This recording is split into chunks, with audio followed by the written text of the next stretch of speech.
이 시간 함께 묵상하실 하나님의 말씀은 고린도전서 1장 26절에서 29절의 말씀입니다.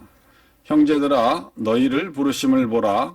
육체를 따라 지혜로운 자가 많지 아니하며 능한 자가 많지 아니하며 문벌 좋은 자가 많지 아니하도다. 그러나 하나님께서 세상의 미련한 것들을 택하사 지혜 있는 자들을 부끄럽게 하려 하시고 세상의 약한 것들을 택하사 강한 것들을 부끄럽게 하려 하시며 하나님께서 세상의 천한 것들과 멸시받는 것들과 없는 것들을 택하사 있는 것들을 패하려 하시나니 이는 아무 육체도 하나님 앞에서 자랑하지 못하게 하려 하심이라. 아멘.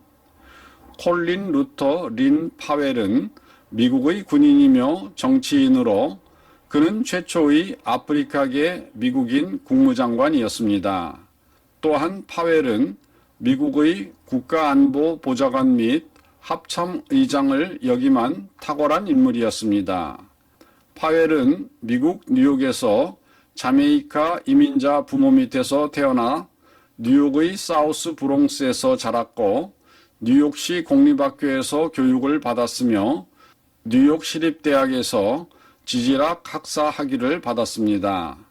그는 대학 시절에 ROTC에 참여하여 1958년 졸업과 동시에 육군 소위로 임관되었고 그 후 35년 동안 직업군인으로 복무하면서 많은 지휘 및 참모 직책을 맡아 사성 계급까지 올라갔습니다.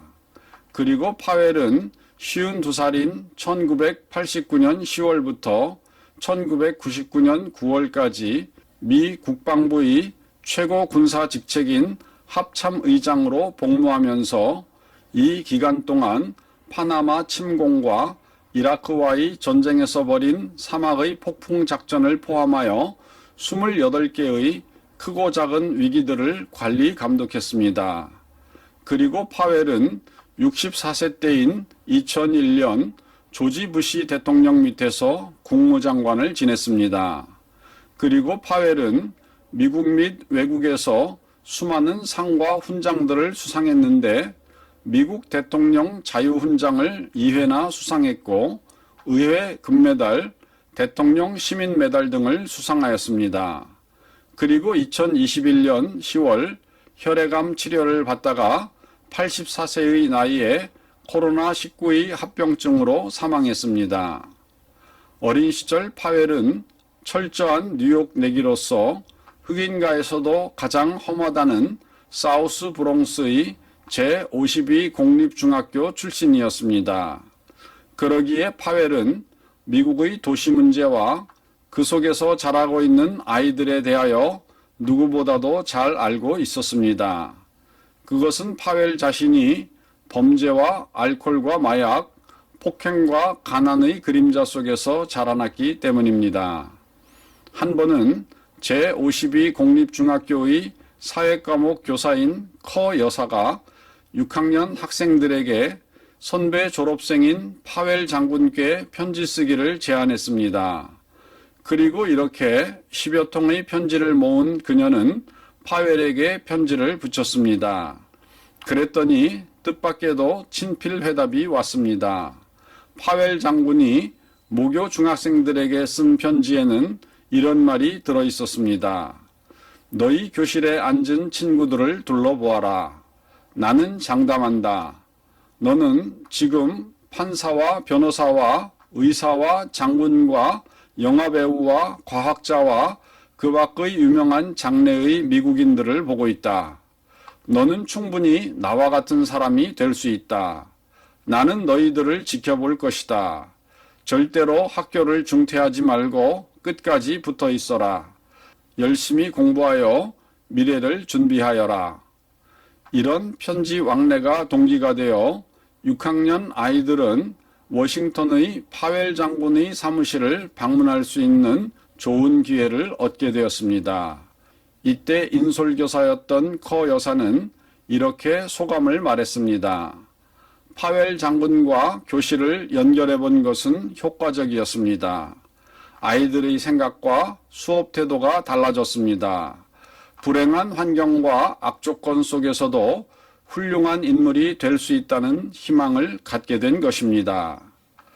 커 여사는 사회과목 교실 칠판에 이런 말을 써놓았습니다. 우리 마을에서도 위대한 일이 벌어질 수 있음을 기억하라. 그렇습니다. 환경이 사람을 만든다는 말이 반드시 진리는 아닙니다. 한국 속담에는 왕대밭에서 왕대나고 쫄대밭에서 쫄대난다는 말이 있습니다. 그만큼 환경이 중요하다는 말입니다. 하지만 이 말이 꼭 절대적이지는 않습니다. 특히 하나님의 아들, 딸들에게는 해당되지 않습니다. 성경을 보면 불우한 환경에서도 하나님을 섬길 때 별처럼 빛나는 인물들이 나올 수 있음을 확연히 보여주고 있기 때문입니다. 머리가 뛰어나야 훌륭하게 될 수 있다는 말도 진리는 아닙니다.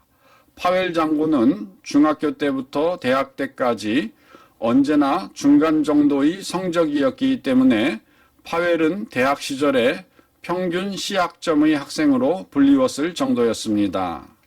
사실 슬럼가인 브롱스의 아이들이 파웰 장군을 실감나는 모델로 삼을 수 있었던 것도 파웰 장군이 자기들과 똑같은 열악한 환경 속에서 자라난 보통 사람이었다는 사실 때문이었을 것입니다. 하나님께서는 사람의 환경과 상관없이 당신을 의지하는 사람들을 높이 들어 세우십니다. 다윗은 비천한 목동 출신이었지만 하나님을 의지할 때 왕으로 세워주셨고, 요셉도 목동이었지만 하나님께서는 그를 이집트 왕 바로의 총리 대신으로 세워주셨습니다. 오늘도 하나님을 의지하여 우뚝 서시고 많은 사람들을 하나님 앞으로 인도하시는 등대의 삶 사시는 성도 되시기를 주님의 이름으로 축원드립니다. 다 같이 기도하시겠습니다. 사랑하는 하나님 아버지, 우리는 세상을 살 때 환경의 영향을 받고 삽니다. 환경의 처지와 형편에 따라 우리의 삶도 영향을 받고 그렇게 살게 될 때가 많이 있습니다. 하지만 하나님의 아들과 딸들에게는 하나님께서 주신 신앙의 날개가 있습니다. 우리가 이 신앙의 날개를 펼칠 때 하나님께서는 우리의 환경을 뛰어넘는, 그래서 하늘로 날아오르는 독수리와 같은 삶을 살게 해 주십니다. 오늘도 우리 하나님 의지할 때 하나님의 아들, 딸들에게 힘을 주시고 저들이 힘차게 날아오를 수 있도록 인도하여 주시옵소서. 우리 구주 예수님의 이름으로 기도드리옵나이다. 아멘.